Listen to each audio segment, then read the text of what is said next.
আজকের আবার রাতে কি রান্না করছো?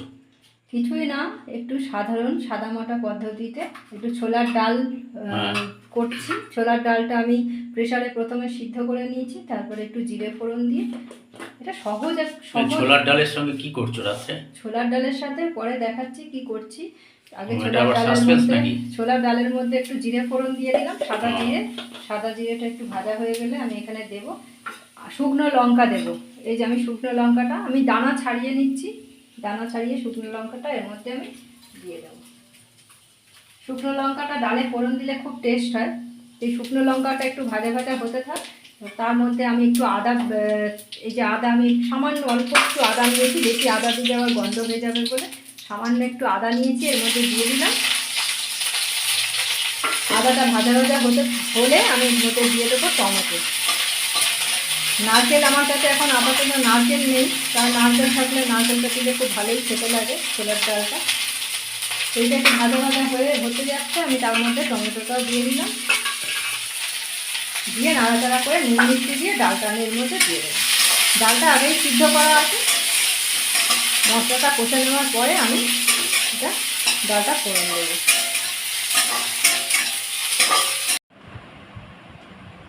চলো এবার দেখি ছোলার ডালের সঙ্গে কি করেছে।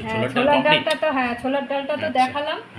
এবার চলুন কি আছে দেখিয়ে দিই। লুচি করেছো? এক গামলা লুচি করেছি। বাহ, জমে যাবে। লুচিটা আগে থালায় দিয়ে দিই।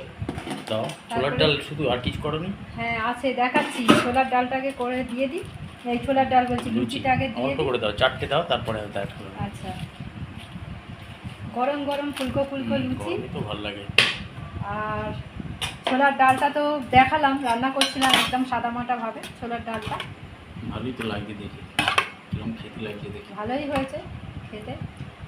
ছোলার ডালটা দিয়ে দিলাম, আর করেছি এখানে তরকারি আছে কুমড়ো, কুমড়ো আলু পটল দিয়ে তরকারি। এটাও খেতে খুবই ভালো হয়েছে। ওটা বাটিতে দিতে হবে না, তুমি সাইড করে দিয়ে দাও। সাইড করে দিয়ে দাও, তাহলেই হবে। একটু তো শুকনো শুকনো তো অসুবিধা হবে না। এই হচ্ছে মেনু আজকে। তো কেমন লাগছে থালাটা দেখুন, মানে সাজিয়ে দিয়েছি, ভালো লাগছে কিনা সেটা আপনারা বলবেন। আর ভালো তো লাগছে খেতে। কি রকম হয় আমার থালাটাও বেরোনি, বেরোনো। এটা চাপা দিয়ে রাখো, না হলে আবার ঠান্ডা হয়ে যাবে। ওটা হয়ে গেল। আর আলাদা করে বাটি করছি না, এতেই আমি নিয়ে নেবো, পাতে পাতে নিয়ে নেবো, আলাদা বাটি কিছু করছি না। তা আমি চলো খেতে থাকি, তুমি বসে পড়ো। সকলকে শুভরাত্রি জানাও। হ্যাঁ, আমরা খেতে থাকি, আর সবাইকে শুভরাত্রি। ভালো থাকবেন।